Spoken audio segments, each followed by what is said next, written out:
Il est donc 13h02, nous allons commencer.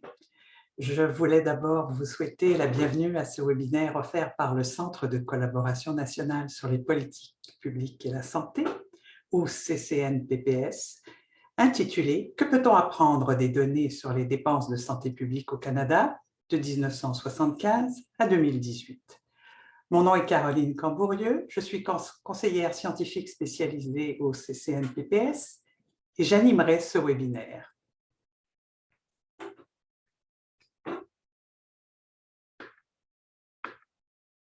Nous avons le plaisir aujourd'hui d'avoir comme invité Mehdi Ami, professeur agrégé à l'École d'administration et de politique publique de l'Université Carleton à Ottawa. Un grand merci au professeur Mehdi Ami d'avoir accepté notre invitation. Je suis accompagnée par plusieurs de mes collègues, dont Natalia Bottero, qui est conseillère scientifique du CCNPPS et qui nous aidera avec les interactions durant le webinaire. Je suis aussi accompagnée par Laila Mahmoudi et Camille Mercier, qui sont conseillères scientifiques au CCNPPS et qui assureront le soutien technique. Avant de commencer, j'ai quelques informations techniques à partager. Tout d'abord, les micros et les caméras seront fermés durant le webinaire. Pour interagir, nous utiliserons principalement la fonction Q et R, ce qui vous permettra de poser des questions à notre panéliste, professeur Ami, et de voter pour les questions que vous jugez les plus pertinentes. Vous pouvez aussi utiliser la boîte de discussion pour transmettre de l'information ou des commentaires. Juste vous assurer de sélectionner « Envoyer à tout le monde » si vous voulez que tous puissent voir l'information.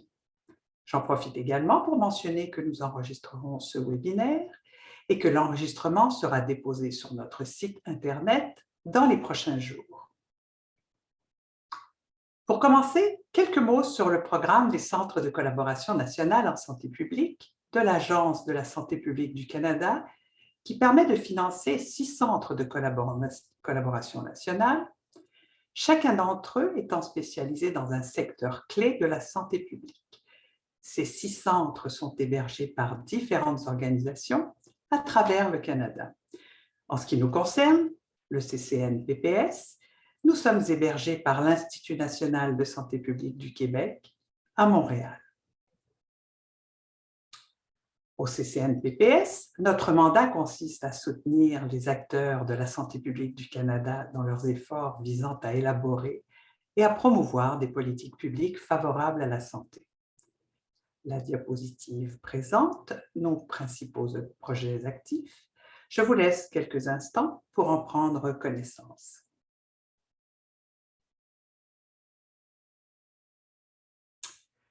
Comme les bureaux du CCNPPS sont situés à Montréal, nous aimerions reconnaître que nous sommes sur un territoire autochtone millénaire, lieu de rencontre et de diplomatie entre les peuples et lieu de la signature du traité de la Grande Paix. Nous remercions la nation Kanien'kehá:ka de son hospitalité sur ce territoire non cédé. Nous vous invitons également, si vous le souhaitez, à mentionner dans la boîte de discussion une reconnaissance du territoire sur lequel vous vous trouvez. Je vais tout d'abord vous donner quelques informations sur les personnes qui sont en ligne avec nous aujourd'hui. Comme vous pouvez le voir, les personnes inscrites viennent principalement du Canada et en particulier du Québec. Nous avons aussi le tiers des inscrits qui proviennent d'autres pays, dont notamment de l'Afrique francophone et de l'Europe. J'en profite pour souhaiter la bienvenue à tout le monde. Lorsque vous vous êtes inscrit, nous avons demandé si votre travail exigeait des connaissances en dépenses de santé publique et comme on peut le voir, la majorité d'entre vous a indiqué oui. Nous vous avons aussi demandé à quel point vous étiez confiant en votre habileté à comprendre les dépenses de santé publique. La majorité d'entre vous a répondu être moyennement confiante et un tiers d'entre vous a répondu être très confiant.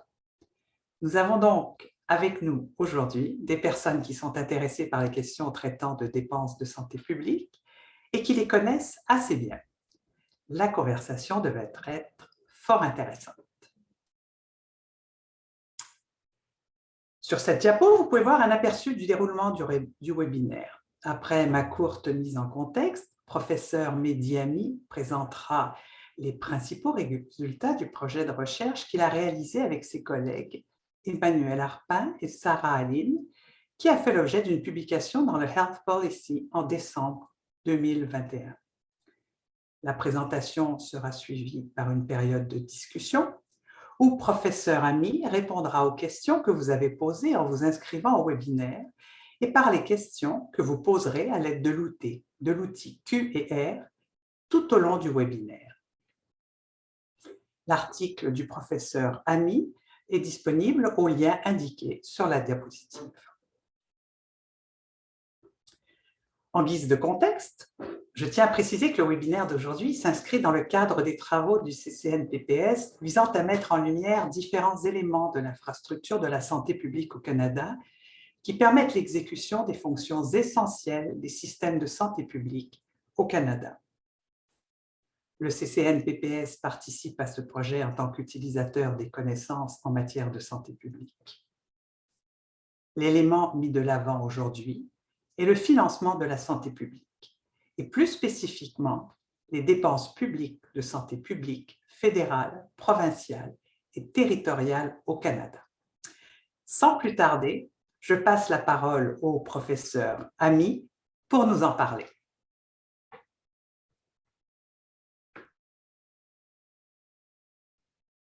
Bonjour à tous, juste je récupère la présentation.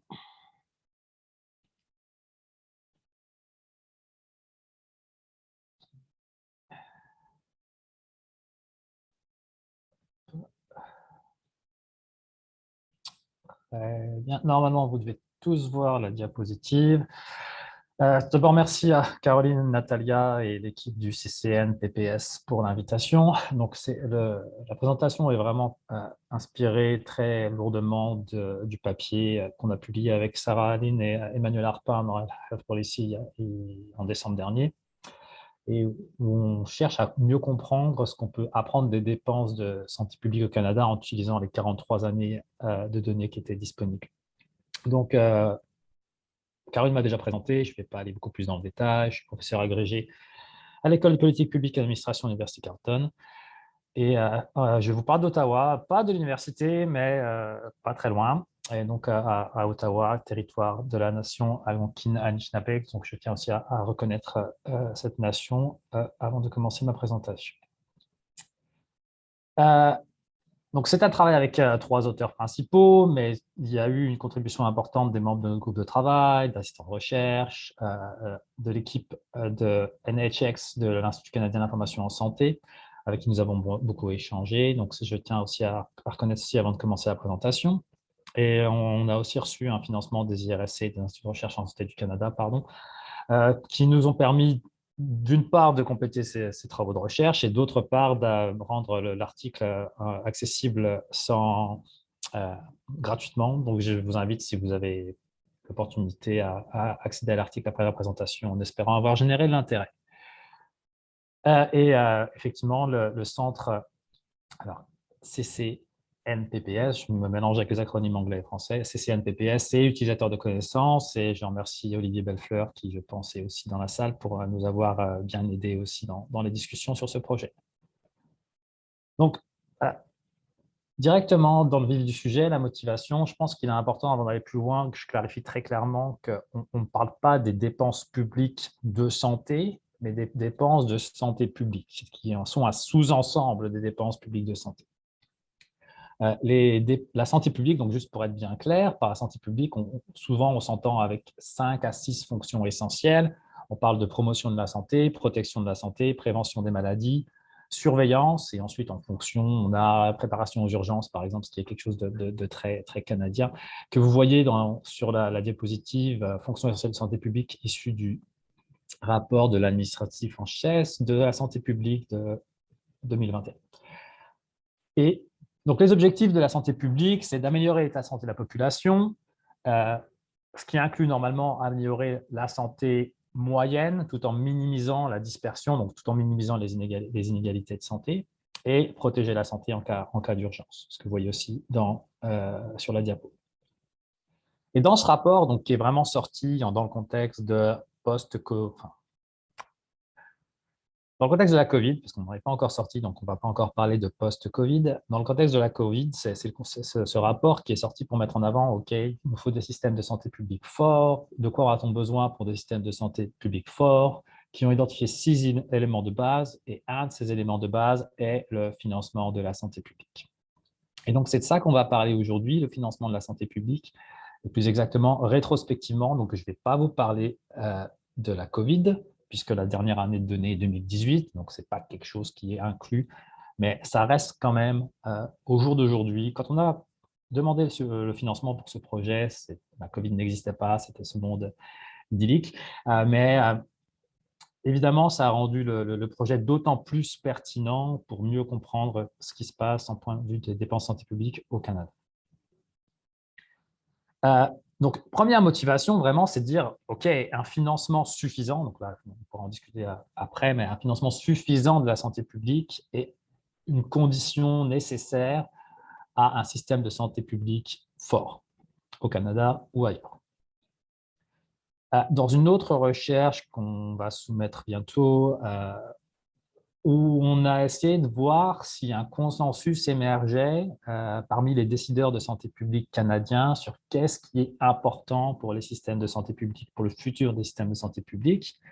Quelque chose qui est sorti très clairement, et vous voyez ça sur la diapo à gauche, est le rôle du financement. Et on voit qu'à peu près 78% des répondants sont d'accord pour dire que le financement les budgets de santé publique sont extrêmement important. Et sur la droite, ce qui est aussi important, c'est que vous voyez que c'est même encore plus important qu'une des craintes qui a été exprimée beaucoup parmi les décideurs de santé publique dans les derniers mois, qui est que finalement, le système de santé publique devienne un système chargé des maladies infectieuses à cause de la Covid et des urgences sanitaires. Donc là, c'était de dire, OK, pour nous, c'est extrêmement important de maintenir des interventions de santé publique en dehors de la Covid-19, mais malgré tout, c'est encore plus important les questions de financement et de budget. OK, donc, ça, c'était pour la motivation, pourquoi c'est important. Maintenant, le contexte. La santé publique, aussi loin que je puisse me souvenir, a été présentée comme le parent pauvre des systèmes de santé. Souvenez-vous, on parle de la santé publique, protection de la santé, promotion de la santé, prévention des maladies, surveillance. Donc ça, c'est déficit. Là, le graphe que je vous présente, issu d'un papier de Mani et Galea dans Midland Quarterly, qui montre en fait aux États-Unis que les dépenses par tête ont diminué au cours du XXIe siècle et que les seuls moments où il y a eu des réaugmentations, des légères réaugmentations, c'était des financements spéciaux dédiés aux crises de santé publique, qu'il s'agisse de H1N1, Ebola, Zika ou une épidémie d'influenza. Et ça, on retrouve aussi cette idée de baisse du financement ou des dépenses en santé publique, aussi en Europe, donc un papier de Bernd Retschel dans Health Policy en 2019, qui lui faisait l'argument que en fait, l'austérité fiscale qui a suivi la crise de 2008-2009, la crise économique de 2008-2009, a résulté à un déclin des dépenses de santé publique en Europe. Et pour bien comprendre le contexte et pourquoi c'est pertinent particulièrement de parler du contexte canadien pour les collègues à l'étranger, c'est que le Canada se situe en fait, d'après les données colligées par l'OCDE, le Canada se situe en tête du budget public de la santé qui est alloué à la santé publique. Donc on voit qu'au Canada, en 2018, on a à peu près 6% des dépenses de santé qui sont allouées à la santé publique, et que sur le podium, on a le Royaume-Uni où c'est 5% et l'Italie où c'est 4,6%. Dans la moyenne de l'OCDE, on est autour de 2,3% pour cette année. Donc clairement, il y a un intérêt à regarder ce qui se passe au Canada et puis essayer de comprendre, en fait, OK, comment le Canada est arrivé là? Est-ce que c'est vraiment cette dernièrement, il y a eu une grosse augmentation de dépenses de santé publique, ou est-ce que c'est vraiment historiquement que la santé publique a cru? Toutefois, il y a des défis qui sont associés aux dépenses de santé publique et à la catégorisation de ces dépenses. Donc là, je vous mets un exemple d'un papier de Leider et collègues qui a été publié dans American Journal of Public Health, où ils essayent, donc les années 2000 et suivantes, de corriger d'une certaine façon les estimations officielles des dépenses de la santé publique aux États-Unis. Et vous voyez en bas, donc ça c'est leur correction ici, plus ou moins, donc il y a l'incertitude. Hein. Donc leur correction, eux-mêmes, ils ne sont pas trop sûrs, mais par contre, ce qu'ils montrent, c'est que finalement, c'est en dessous des estimés officiels et de l'ordre du simple au double. Donc, ce n'est pas négligeable. Et on voit aussi ça dans d'autres contextes internationaux, et ça vient du papier de Rachel que j'ai mentionné brièvement, 2019 Health Policy, où ce que Bernd a fait, c'était vraiment essayer de regarder, OK, si je regarde les données qui sont rapportées par l'OMS, les données qui sont rapportées par Eurostat, donc l'Agence statistique européenne, et les données qui sont rapportées par l'OCDE, qui sont ceux qui dépensent le plus et le moins proportionnellement en Europe. Et puis, si vous regardez la deuxième colonne, la colonne OMS et la colonne Eurostat, vous voyez que le dernier et le premier ne sont pas les mêmes pays et qu'ils n'ont pas du tout les mêmes proportions. Donc, c'est vraiment un défi qui va au-delà, donc je vais en discuter pour notre papier, mais c'est un défi qui va au-delà du contexte canadien. Donc, quel est l'objectif? L'objectif est quelque part assez humble, dans le sens où on essaye simplement de comprendre comment les dépenses de santé publique ont évolué au long cours au Canada. Et ça, c'est pertinent. Bon, alors j'essaie de vous démontrer pourquoi c'est pertinent depuis le début, hein, mais c'est pertinent d'autant plus puisqu'il y a cette volonté d'essayer de mettre en avant la valeur, donc l'efficience des investissements en santé publique dans le contexte de la pandémie de Covid-19, dans un contexte où les systèmes de santé publique vont être amenés à être réformés ou affectés, peu importe comment on veut le voir, suite à la crise de la Covid-19, et quelque chose qui est encore une fois mis en avant par l'Agence de la santé publique du Canada qui dit bon, le financement, c'est vraiment important, il faut qu'on s'assure qu'on en ait assez et qu'on soit capable de montrer que quelque part, on en a pour notre argent. Mais avant d'aller à ce point, est-ce qu'on en a pour notre argent? Il faut qu'on sache, OK, combien d'argent est dépensé. Et donc, c'est vraiment ça qu'on fait. Comment ces dépenses sont évoluées. Et plus précisément, dans ce papier, on peut essayer de décomposer ça en 3 grands objectifs, 3 grandes questions de recherche. Première question, c'est comment les dépenses de santé publique ont évolué comparativement à d'autres dépenses publiques de la santé au cours de ces 4 décennies. Deuxièmement, y a-t-il des différences au cours de 4 grandes périodes canadiennes des dépenses de santé? Donc, je reviendrai sur ce que je veux dire par ces 4 grandes périodes un peu plus loin. Et enfin, en raison de ces questions de différence entre les contextes internationaux aux États-Unis et en Europe, entre selon les agences qui rapportent les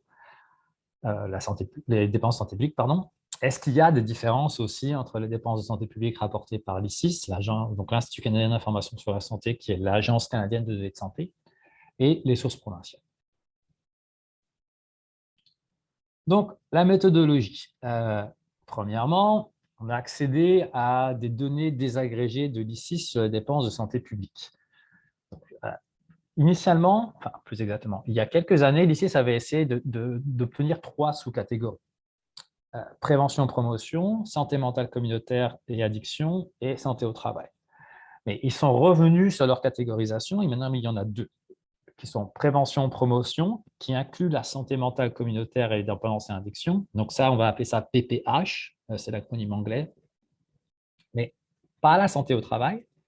Et on se concentre là-dessus d'une part parce que c'est le gros des dépenses. Hein. Vous voyez, je crois que c'était en 2017 qu'on avait 90% de la sous-catégorie dépenses de santé publique qui est capturée par la catégorie PPH. Et deuxièmement, parce que ça relève directement de la compétence financière des ministères de la santé provinciaux et territoriaux. Et troisièmement, parce que la santé au travail, en fonction des pays, ce n'est pas nécessairement reconnu comme la santé, comme une responsabilité de la santé publique. Donc, on a essayé de dire, OK, on va aller au plus petit dénominateur commun qu'on peut trouver dans les données agrégées, et le plus petit dénominateur commun pour lequel il y a un relatif consensus, c'est PPH. Ensuite, nous, ce qui nous intéresse, ce n'est pas tellement de dire, OK, la province A a dépensé tant par tête, la province B a dépensé tant par tête, c'est plutôt de dire, sur cette longue période, comment ça a évolué. Quelle est la croissance de la santé publique dans chaque province comparativement à d'autres catégories. Donc, on a essayé d'aller à un indicateur qui est résumé, rapide à interpréter et simple à comprendre. Donc, on a construit un indice de dépenses de santé qui est vraiment équivalent à ce que vous pouvez voir si vous regardez l'indice des prix à la consommation, par exemple. Donc, pour nos indices principaux, on calcule ça en fonction de dépenses par habitant. On prend comme année de base l'année 1975, parce que c'est la première année qu'on a dans nos observations.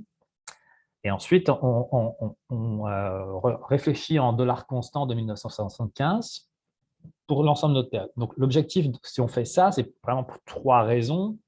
Reconnaître que les provinces canadiennes, provinces et territoires canadiens ont des tailles de population différentes. Donc, si on compare l'Alberta et l'Ontario ou Québec et les territoires du Nord-Ouest, ce n'est pas du tout la même population. On a besoin de prendre ça en compte.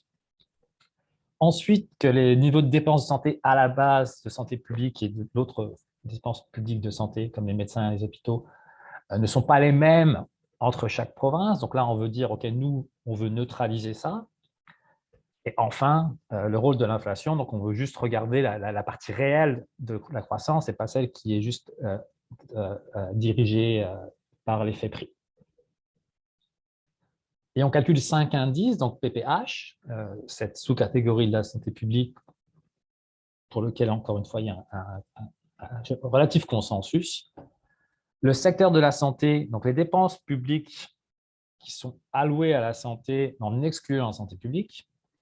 Et enfin, les médecins, donc dépenses publiques en médecins, dépenses publiques en hôpitaux et dépenses publiques en médicaments, puisque ce sont les 3 plus gros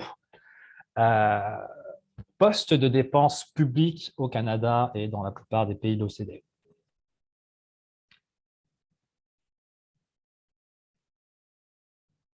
Donc, cette idée de 4 grandes périodes, c'est quelque chose qui a été établi dans la littérature en politique publique, et notamment par Livio De Matteo et collègues.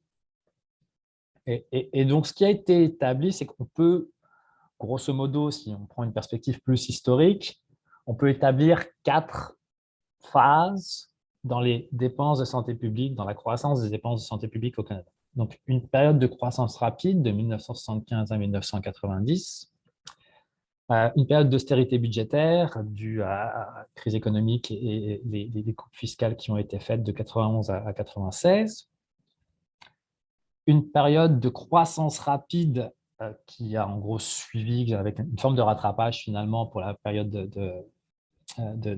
d'austérité budgétaire, donc une période de relance des dépenses, c'est la meilleure façon dont j'ai pu traduire ça en français, de 1987 à 2008, et enfin une période qui suit la récession, la crise économique de 2008-2009, de 2009 à 2018. Donc on a ces 4 phases et on va rebaser nos indices à la date de référence, c'est-à-dire que pour comprendre ce qui s'est passé entre 91 et 96, on va prendre comme base 100 l'année 1991 pour l'ensemble des provinces et territoires, et on va regarder comment ça évolue et c'est quoi le résultat final de 96. Et ça, c'est pour nous aider à mieux comprendre l'image globale qui va se dégager autour de ces 43 années.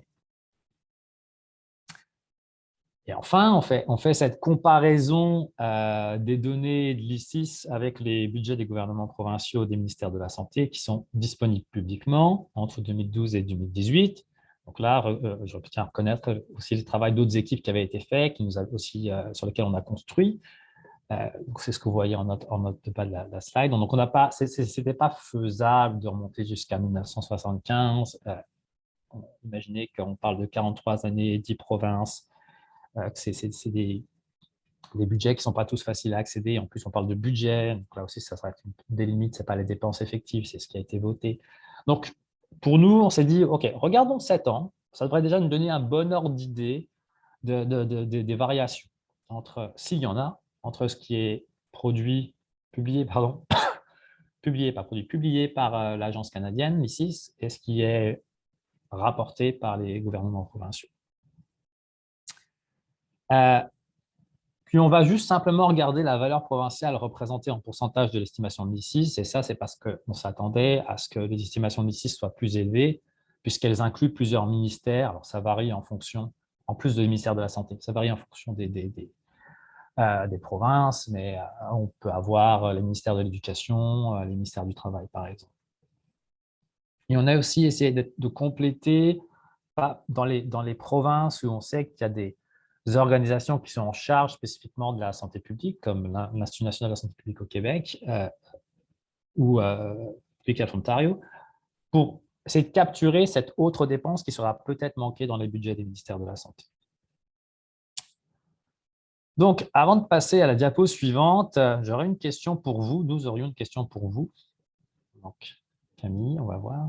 Et je vous laisse choisir.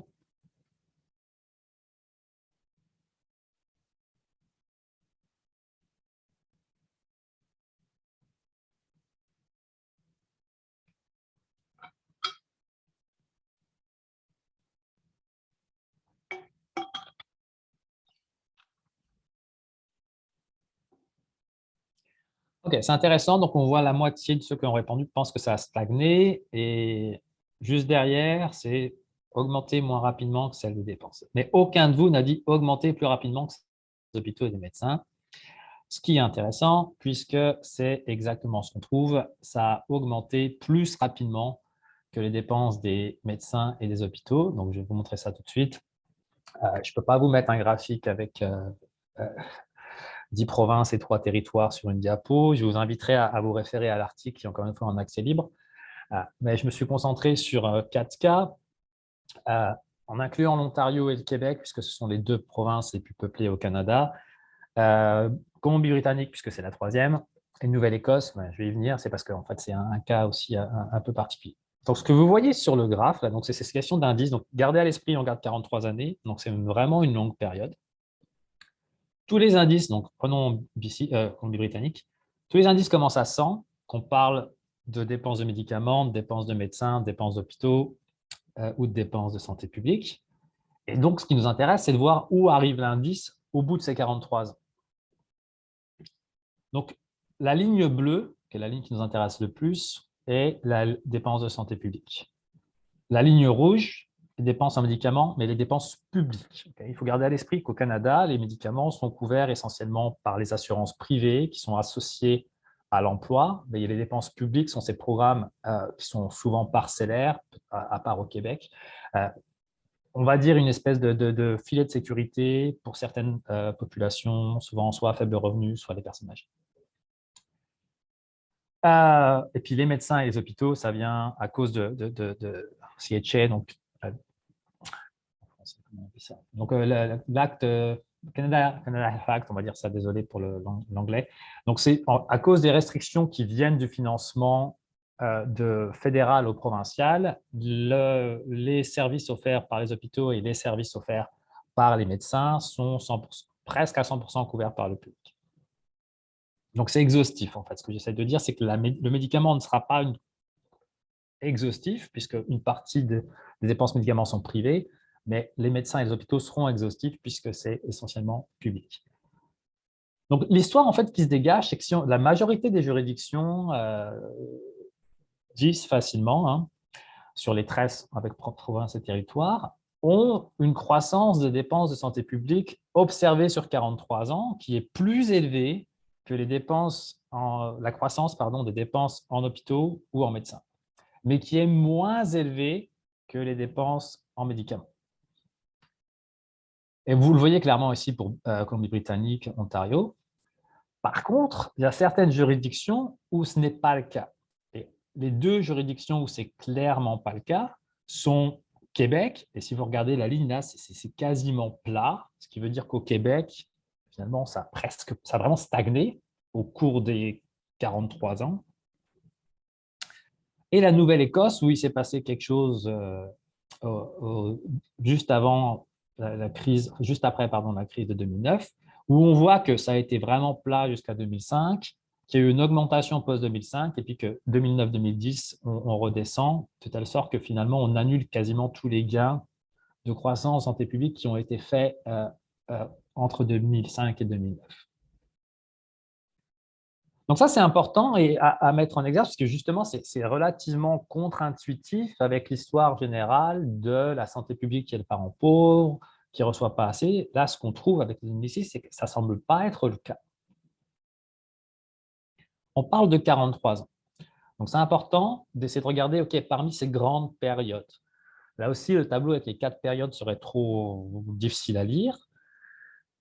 Je vous invite, encore une fois, à regarder l'article si vous êtes curieux pour les périodes préalables.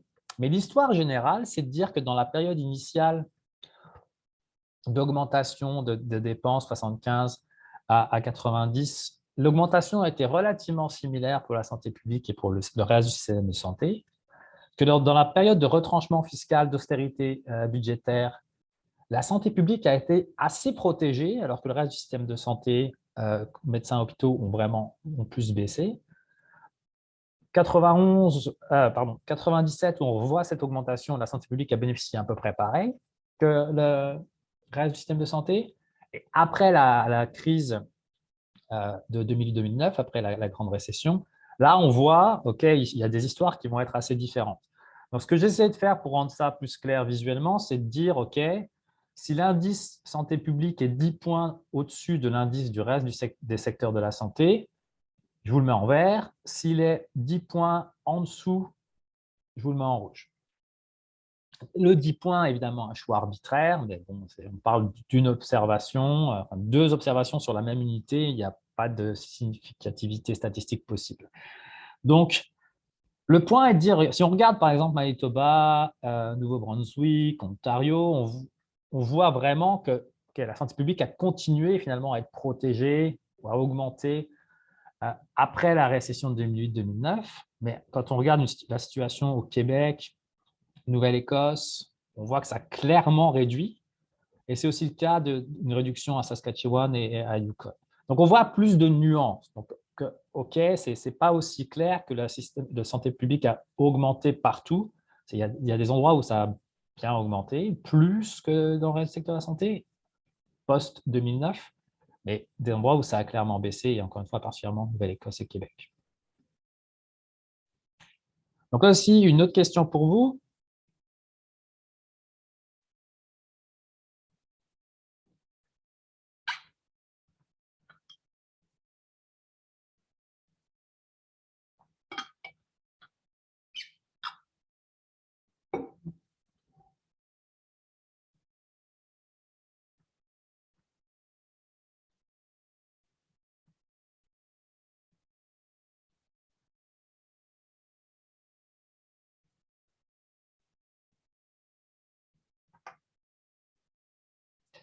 OK, donc là, c'est plus partagé. Hein. Il y a 46% petites différences et 38% grandes différences.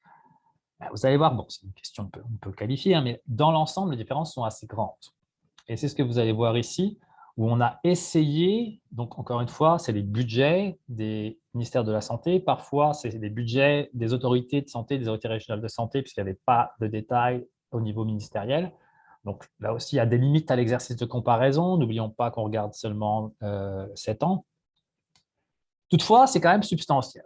Et aussi, l'autre différence, c'est que nous, on a pu regarder que les ministères de la Santé, les gouvernements avec une responsabilité en santé, ministères et régions, mais que l'ICIS inclut aussi dans ses dépenses, des dépenses santé publique faites, par exemple, au ministère de l'Éducation, au ministère de l'Environnement.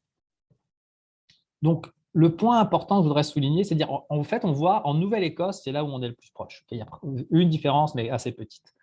Mais après, si la majorité, on a un écart de l'ordre de 40, donc 40% en Colombie-Britannique, 30% en Ontario, 40% au Québec. Donc, en fait, en regardant les budgets provinciaux, des ministères provinciaux, en complétant parfois avec les régions et parfois avec les instituts comme l'INSPQ, on arrive après, par exemple, au Québec, à trouver entre 40 et la moitié.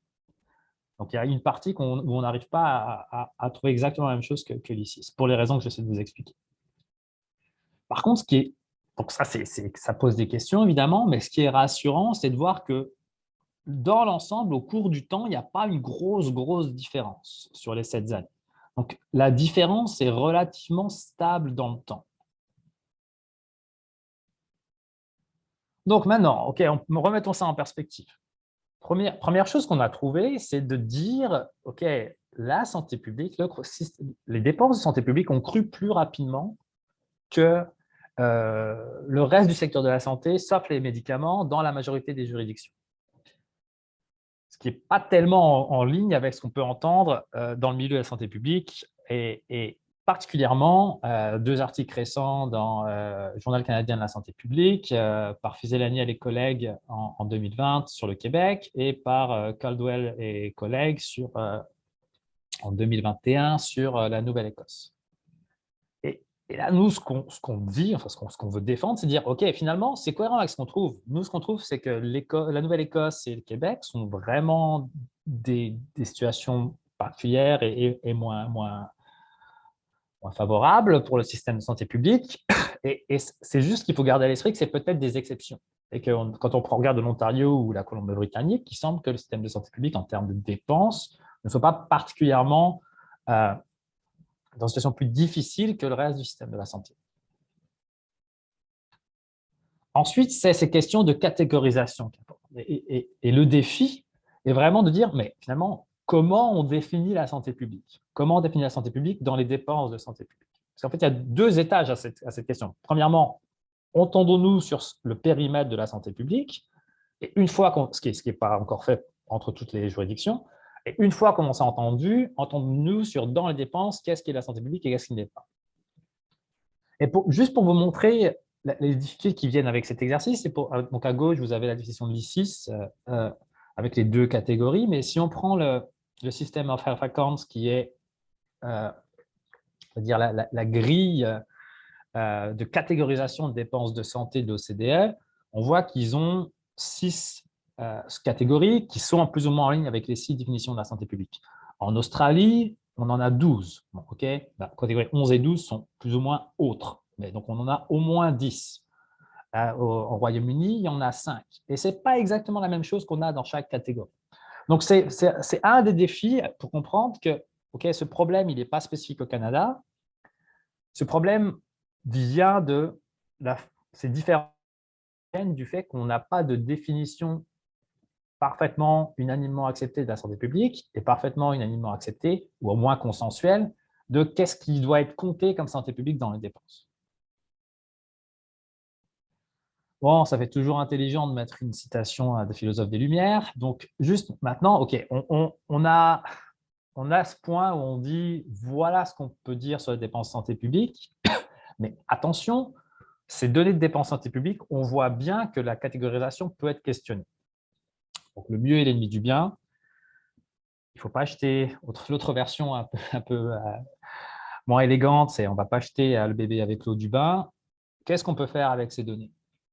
Je pense qu'il faut vraiment reconnaître que ce défi des données de santé publique n'est pas spécifique au Canada et que j'ai vraiment essayé de faire ce point que la difficulté de catégorisation et de définition de santé publique, c'est quelque chose qui est partagé dans l'ensemble des pays de l'OCDE. Et que plus généralement, on parle d'une catégorie d'un agrégat économique dépenses de santé, donc une sous-catégorie d'un agrégat économique dépenses de santé, qui est la dépense de santé publique, et que tous les agrégats économiques peuvent être questionnés puisque c'est construit. La variable latente réelle PIB, on ne la connaît pas. On essaye juste, on prend la perspective des dépenses ou la perspective des revenus, on essaye de calculer le PIB, produit intérieur brut. Ben, c'est un peu pareil avec les dépenses santé publique. On n'est pas sûr de c'est quoi la dépense de santé publique réelle au Canada dans chaque province. Donc, on prend la perspective de l'I6, qui sont les données qui ont été travaillées par une équipe qui est dédiée à faire ça. On peut prendre la perspective des provinces et on essaye de comprendre pourquoi il y a des différences. Donc, nous, ce qu'on dit, et ce que je vais essayer de défendre, c'est que, en fait, comparer au sein d'une province au cours du temps semble raisonnable, puisque les divergences sont relativement stables dans le temps. Comparer entre provinces en niveau ne semble pas une bonne idée. Donc, si on dit tant de dollars ont été dépensés par tête en Ontario, tant de dollars ont été dépensés par tête au Québec. Maintenant, comparons les deux, on n'est pas exactement sûr qu'on parle de la même chose. Par contre, si on dit l'augmentation des dépenses de la santé publique au Québec a été de temps et l'augmentation des dépenses de la santé publique en Ontario a été de temps, donc on peut comparer ces augmentations puisqu'on parle de l'évolution au sein d'une même unité. Donc ça, c'est de dire, comparaison en tendance semble raisonnable. Le fait est qu'on a besoin de prendre des décisions maintenant, puisque, comme j'ai dit, il y a vraiment cette fenêtre d'opportunité qui s'est créée pour la santé publique avec, malheureusement, la COVID, mais de réflexion d'augmenter les ressources que le système de santé publique peut avoir. Donc, il faut qu'on prenne des décisions maintenant, tout en continuant à réfléchir à comment on peut progresser sur ces données. OK. Donc, j'arrive à mon temps. Je vais juste brièvement passer sur les travaux en cours. Donc, on continue de travailler sur ces sujets avec cette subvention des IRSC plus une nouvelle qu'on a eue. Un premier, c'est où on regarde finalement, qui est la question là vraiment importante, c'est OK, maintenant on sait ce que sont les dépenses, comment elles évoluent, comment elles se comparent, mais qu'est-ce qu'on obtient pour ces dépenses? Donc, c'est ce travail où on s'intéresse particulièrement à la relation de long terme, excusez-moi, entre les dépenses de santé publique d'un côté et la mortalité prématurée évitable pour cause de prévention de l'autre. Donc ça, c'est quelque chose en cours. On a déjà fait quelques présentations de travaux en work in progress, travail en cours. Pour vous donner un petit aperçu, en fait, on ne trouve pas de relation forte de long terme entre les dépenses santé publique et la mortalité prématurée évitable. Mais ça peut être rassurant, on ne trouve pas de relation forte de court terme entre les dépenses curatives et la mortalité prématurée pour cause traitable. Donc là aussi, pour remettre les choses un peu dans la balance. Un autre papier où on essaie de se dire, OK, mais quels sont les déterminants de ces dépenses? Elles ont beaucoup augmenté, mais pourquoi elles ont augmenté plus en Ontario qu'au Québec, par exemple? Donc, on s'est concentré sur les déterminants politiques et fiscaux. Et là aussi, finalement, on ne trouve pas de traitement vraiment différentiel entre la santé publique et le reste du système de santé. Quand il y a de l'austérité, les deux réduisent. Quand il y a une augmentation des ressources fiscales, les deux augmentent. Par contre, un point intéressant, c'est que si on regarde, qu'on pense que le budget de la santé est saturé, si on regarde ce qui a été dépensé l'année précédente dans le curatif, on voit que ça va limiter la croissance des dépenses de santé publique dans le futur. Donc, c'est un peu cette tension entre les deux qui peut être vue. Et maintenant, aussi, un effort qu'on est en train de faire, donc c'est pour ça que je vous ai montré celle du Royaume-Uni, les catégories du Royaume-Uni et d'Australie. On a cette subvention qui va aller jusqu'à 2024, où finalement, on essaye de dire, OK, comment on peut contribuer à une meilleure compréhension de ce qui est inclus dans les dépenses santé publique. Et pour ça, on prend cette perspective internationale entre le Canada, donc déjà entre les différentes juridictions canadiennes, entre le Canada et la Grande-Bretagne, et entre le Canada et les différentes juridictions australiennes. Donc là, on en est là, on progresse doucement, mais on espère qu'il y aura d'autres résultats à venir. Donc ça, c'est les travaux cités. Je vais passer dessus rapidement. Encore une fois, le papier en accès libre. Je vous remercie pour votre attention et je vais arrêter le partage. Merci, Mehdi. C'est vraiment très intéressant et en même temps, on voit bien un petit peu la complexité de l'univers, de l'environnement de la dépense de santé publique, de la dépense publique de santé publique et des dépenses de santé. Donc ça, c'est bien clair. Pour l'instant, je vais vérifier auprès de Natalia s'il y a des questions de la part dans le chat. Natalia? Y a-t-il des questions dans le chat?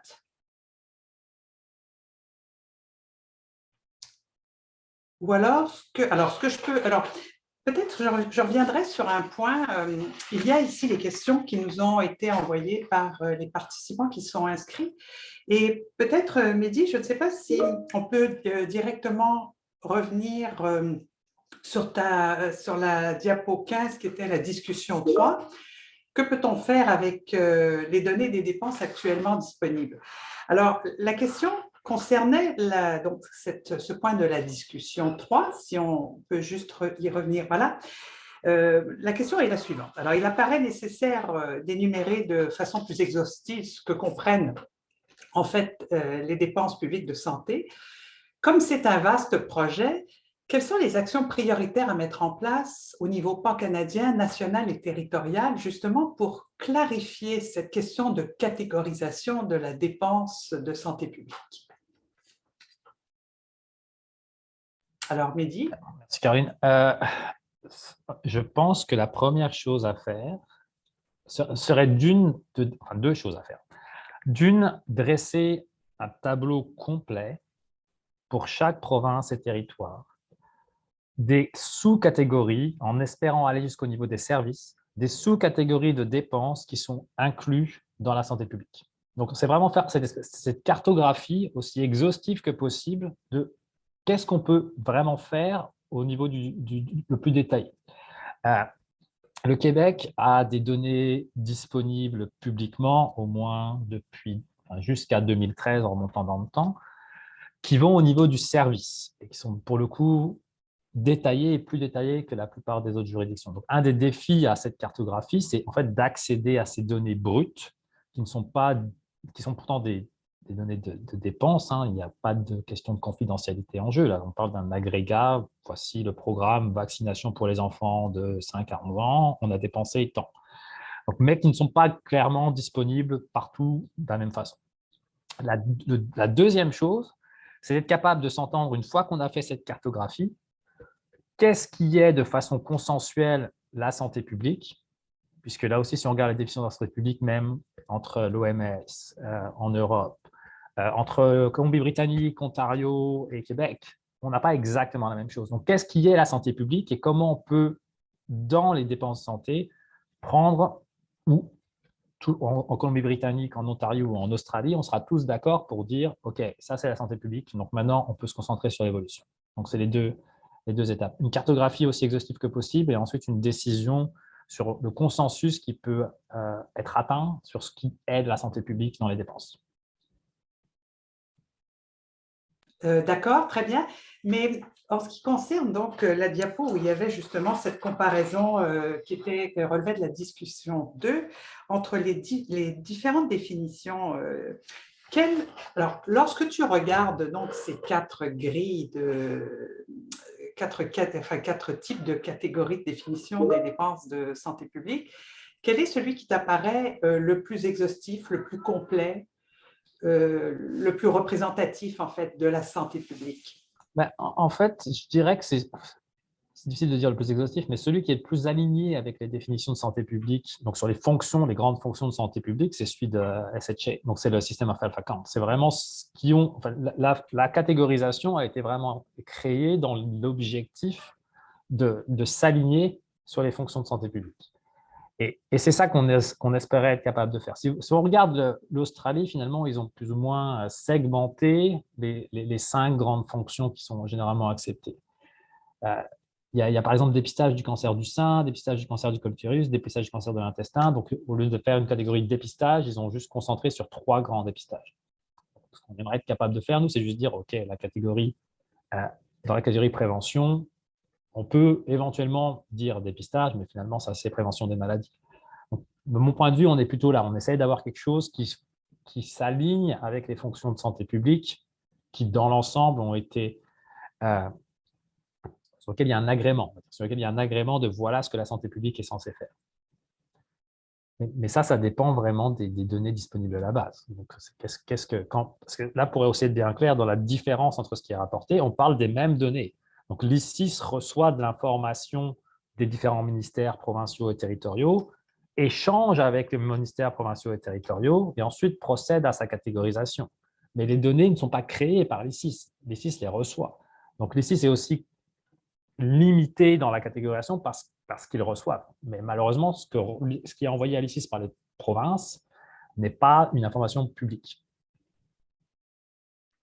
D'accord, très bien. D'où la grande prudence quand vient le temps de comparer ces données.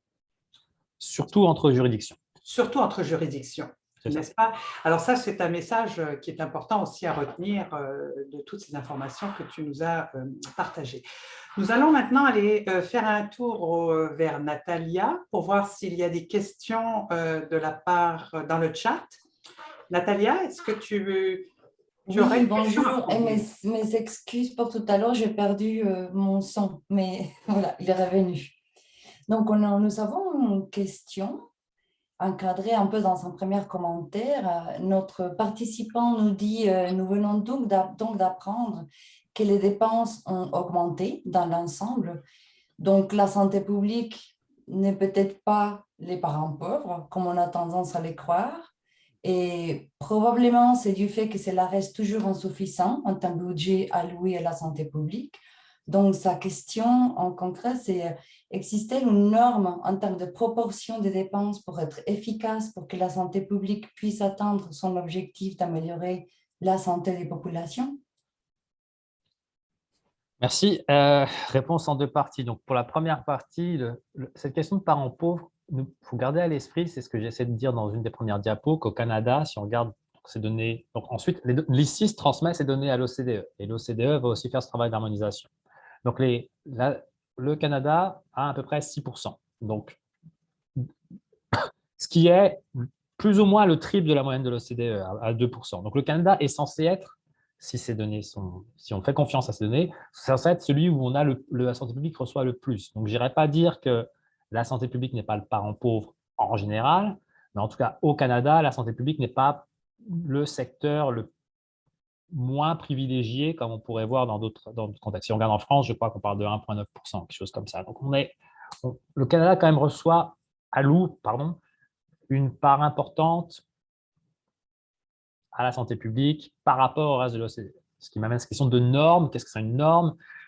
Je vais continuer avec ça sur, finalement, en fait, la question, c'est quoi le retour sur investissement de la dépense, hein. Mais il n'y a pas vraiment de normes.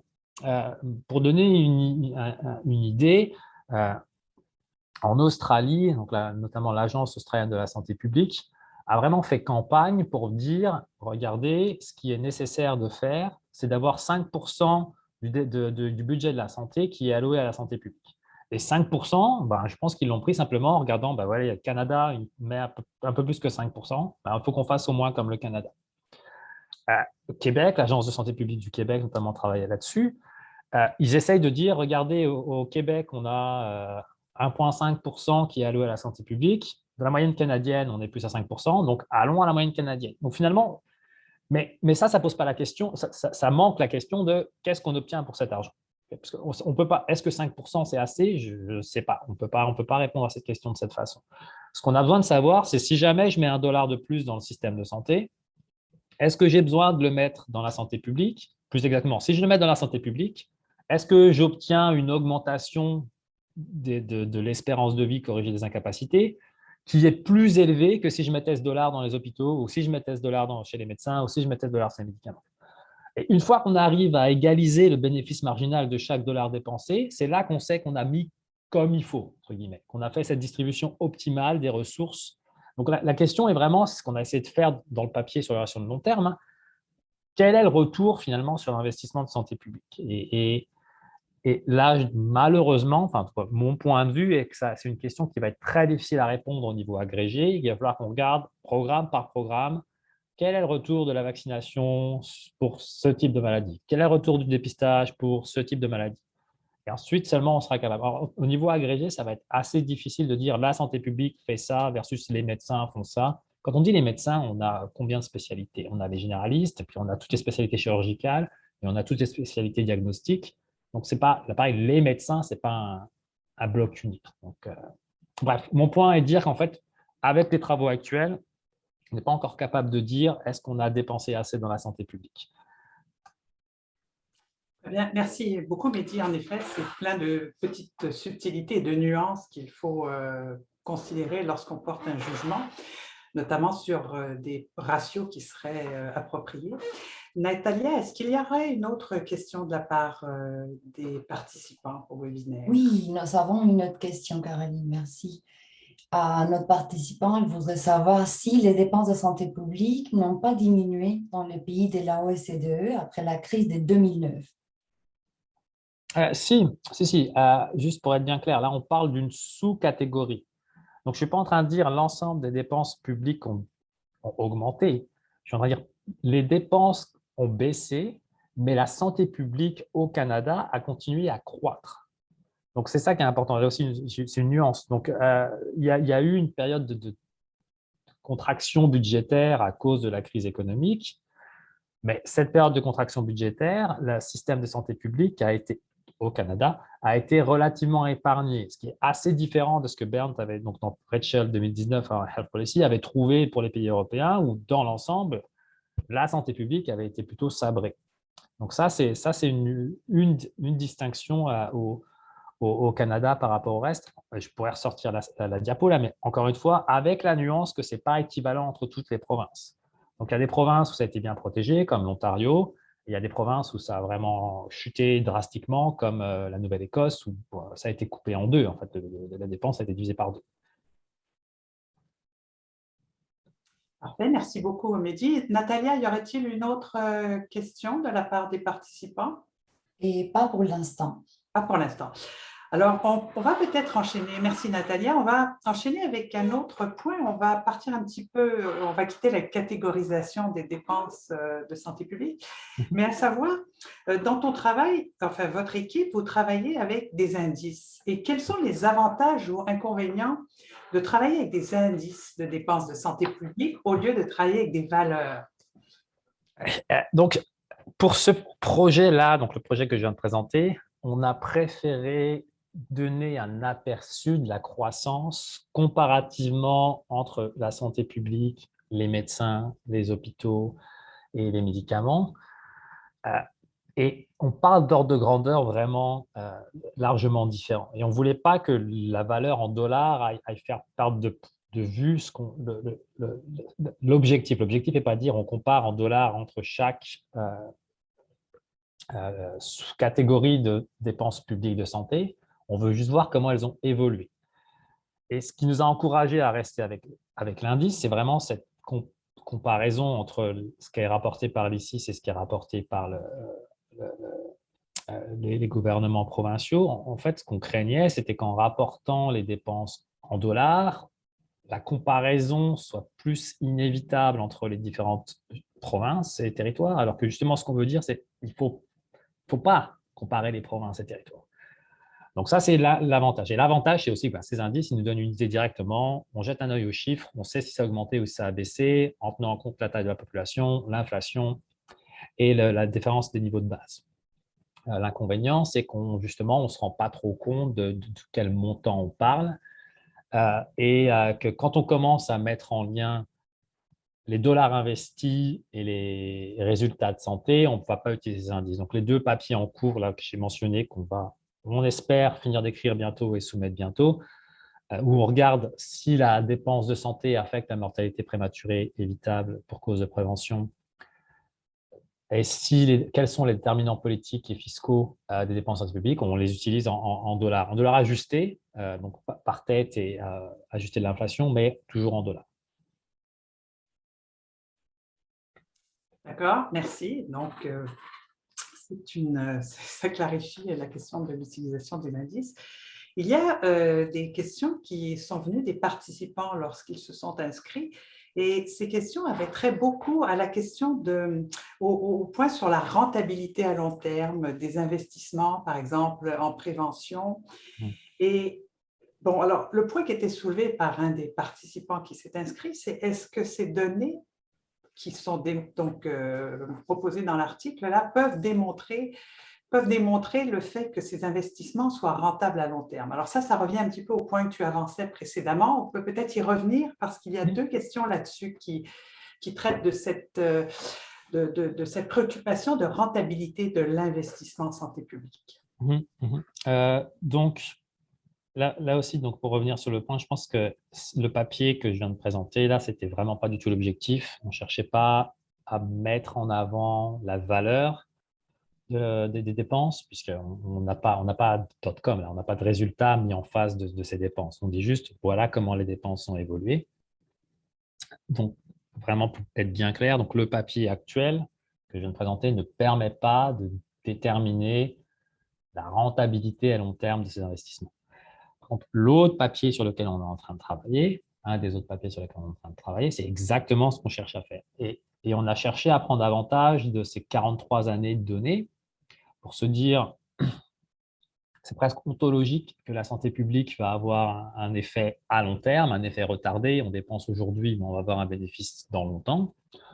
Donc, on utilise des méthodes économétriques qui sont faites pour ce type de longue durée. Et on pensait vraiment trouver une réduction de la mortalité prématurée évitable pour cause de prévention sur le long terme, puisque vu que le Canada est le pays où il y a une des proportions les plus élevées allouées à la santé publique, on ne sait pas s'il y a un contexte où on devrait voir quelque chose, c'est bien le Canada. Et malheureusement, on ne trouve rien. On va dire, si je me souviens bien, c'est seulement en Nouvelle-Écosse où on trouve quelque chose. Non, au Nouveau-Brunswick, c'est où on trouve quelque chose. Bref, non, c'est pas ça, c'est l'île du Prince-Édouard, désolé, je vais y arriver.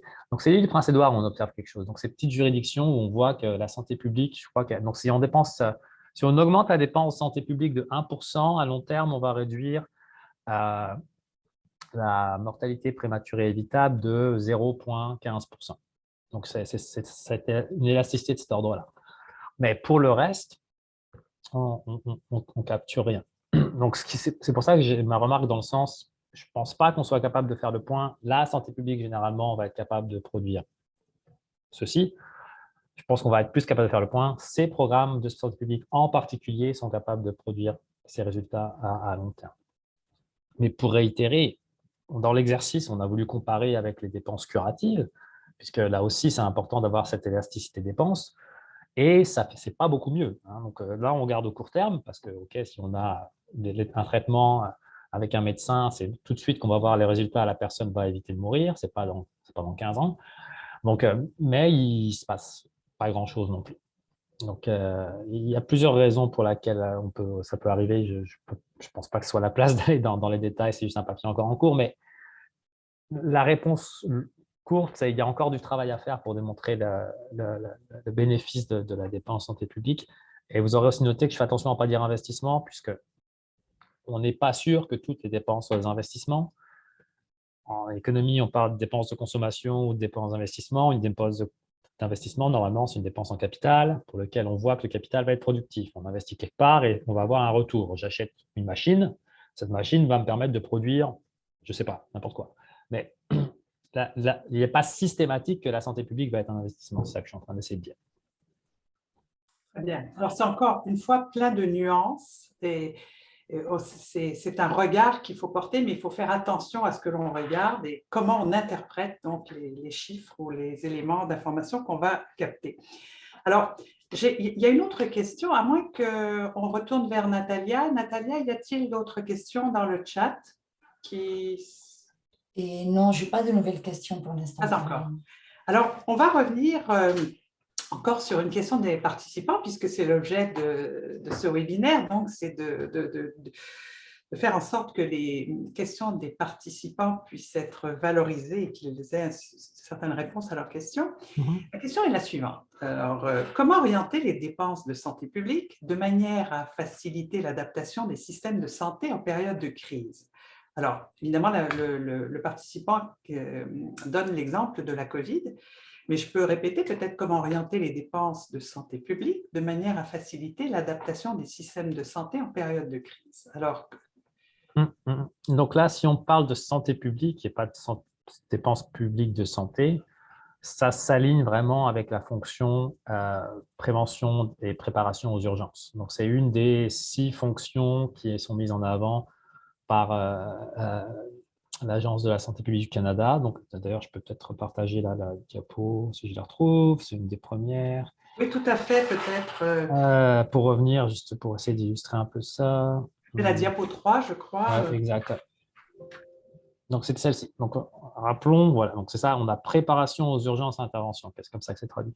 Donc, finalement, c'est dire que cet aspect, si on parle de la santé publique, cet aspect devrait sans doute être renforcé dans le panier santé publique pour être capable de répondre aux urgences qui pourraient émerger. Donc, malheureusement, on a tous entendu parler de la variole du singe dernièrement. Donc, les risques sanitaires de maladies infectieuses sont clairement revenus sur le devant de la scène, alors que dans les 20 dernières années, on avait vraiment cette concentration sur les maladies chroniques, en pensant qu'on avait réglé leur compte aux maladies transmissibles. Malheureusement, on on voit dernièrement que ce n'est pas le cas. Donc, c'est vraiment cet endroit-là, si jamais on devait vraiment essayer de dire, OK, renforçons la préparation aux urgences, qui peuvent inclure la préparation aux urgences climatiques, par exemple. Il y a aussi ça à garder à l'esprit, ce n'est pas forcément maladie infectieuse. Et si la question portait sur dépenses publiques de santé et pas seulement santé publique, là, c'est un peu plus délicat.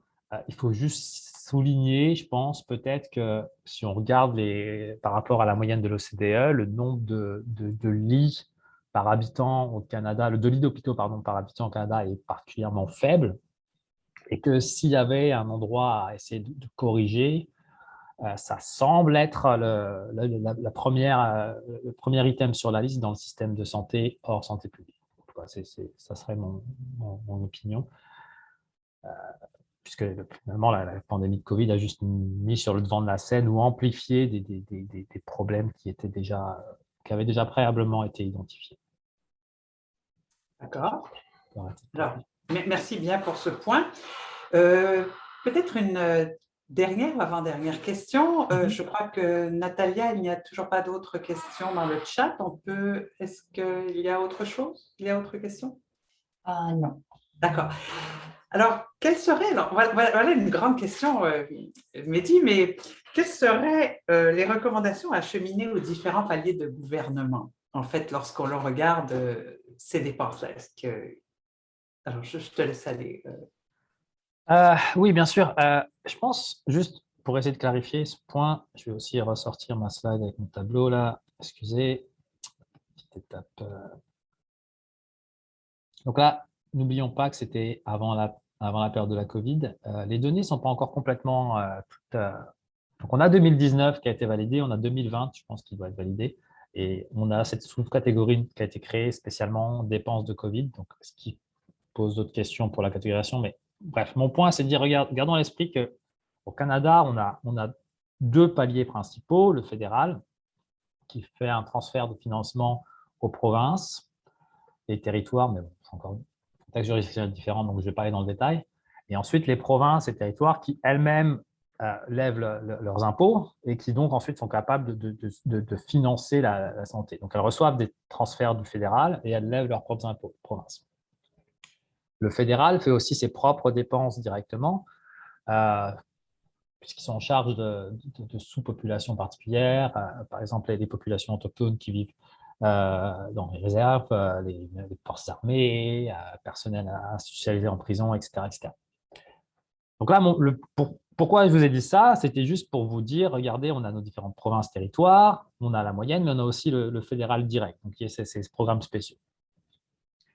Donc, qu'est-ce qu'il faudrait prioriser? Il me semble surtout que là, ce qui est important, c'est pour les provinces qui apparaissent en rouge, là, de garder à l'esprit que la santé publique fait partie des prérogatives provinciales et que la santé publique se décline aussi au niveau régional et au niveau municipal. Donc, il est important pour les provinces de s'assurer qu'elles en fait, ne décrochent pas trop par rapport au reste du pays.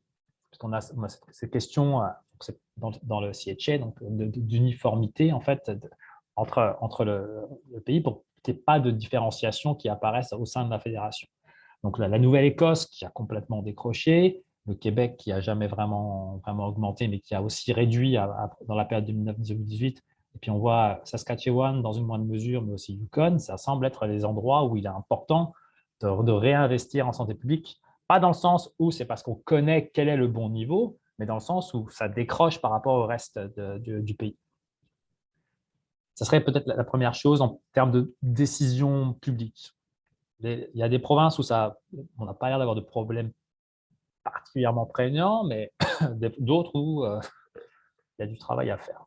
Le deuxième point, c'est il y a les données de santé, les données de dépenses santé. Accéder aux données de santé a toujours été un défi pour des raisons qui sont assez évidentes de confidentialité, protection des informations personnelles. Quand on parle de l'utilisation de santé, on veut être capable de protéger l'identité des individus qui vont utiliser différents services, puisqu'on ne veut pas qu'une partie externe soit capable d'inférer les identités et soit ensuite capable, par exemple, une assurance privée, de dire « cette personne a plus de maladies ou plus d'utilisation, on va les charger davantage ». Mais là, on parle encore une fois d'agrégat. Donc, il n'y a aucune raison habituelles de protection des individus qui justifient de ne pas rendre public au niveau des services l'information sur les dépenses de santé publique. Donc, ça serait ça qui serait nécessaire pour être capable de prendre une décision éclairée, que publiquement, cette information soit disponible pour les chercheurs, mais aussi pour les gestionnaires, qui soient capables de se comparer, par exemple, entre régions socio-sanitaires, ou pour éventuellement les citoyens, s'ils veulent savoir combien est dépensé dans les programmes de dépistage du cancer du sein au Québec, par exemple. Alors, au Québec, on arrive à le savoir, donc peut-être en Ontario, je devrais dire. Donc, ça serait les choses, je vais peut-être m'arrêter là, mais ça serait les choses les prioritaires de mon point de vue. Très bien, merci beaucoup Mehdi. Donc, nous allons conclure notre webinaire d'aujourd'hui. Je vais revenir, voilà, donc à ma fin de… Donc, voilà. Alors, j'espère que ce webinaire vous a plu. En fait, il était très intéressant.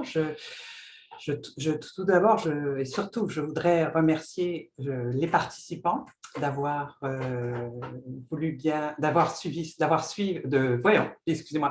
Je voudrais remercier tous les participants qui étaient présents et je voulais remercier en particulier notre invité, professeur Mehdi Ami. Pour tous ceux et celles que le sujet intéresse, je vous invite à lire l'article scientifique donc produit par professeur Ami et son équipe, publié dans le Health Policy en décembre 2021, et à consulter les sites des CCN qui offrent également des webinaires sur les sujets connexes. Pour notre part, au CCN PPS, nous offrirons continuellement des webinaires concernant la santé publique au Canada. Je vous invite à vous inscrire à notre bulletin électronique pour rester au courant de nos activités. Enfin, Camille et Laïla vous enverront sous peu le formulaire d'évaluation de ce webinaire que je vous invite à remplir. C'est très important pour nous. Nous comptons sur vos évaluations pour améliorer nos présentations. Et aussi, je voudrais peut-être laisser… Alors, je voudrais remercier donc à tous et à toutes pour votre participation. Vous souhaitez une excellente fin de journée. Et je souhaiterais peut-être laisser le mot de la fin à Mehdi, parce qu'il y a beaucoup de travaux qui sont en cours sur le sujet et qui s'avèrent fort intéressants. Donc, Mehdi, encore une fois, merci d'avoir accepté notre invitation. Et je te laisse donc les mots de la fin. Oui, grosse responsabilité. Donc juste, oui, merci pour l'invitation. Merci aux participants d'avoir pris le temps de venir m'écouter. Donc effectivement, c'est un agenda de recherche en cours qui risque de m'occuper pendant les 3 ou 4 prochaines années avec mon équipe. Donc on espère continuer de faire des progrès sur ces questions des dépenses santé publique, de leurs effets déterminants et de la comparaison internationale. Donc, je vous invite, si on a, le jour où on soumettra nos papiers et qui seront acceptés, je vous inviterai à continuer à lire. Et de toute façon, je continuerai à être en contact avec le CCN, PPS, notamment via Olivier Bellefleur, pour essayer de promouvoir les résultats de ces travaux en espérant qu'ils seront utiles. Donc, merci encore. Alors, encore une fois, merci Mehdi. Merci encore à tous et à toutes et au plaisir de vous revoir lors d'un prochain webinaire du CCN PPS. À bientôt.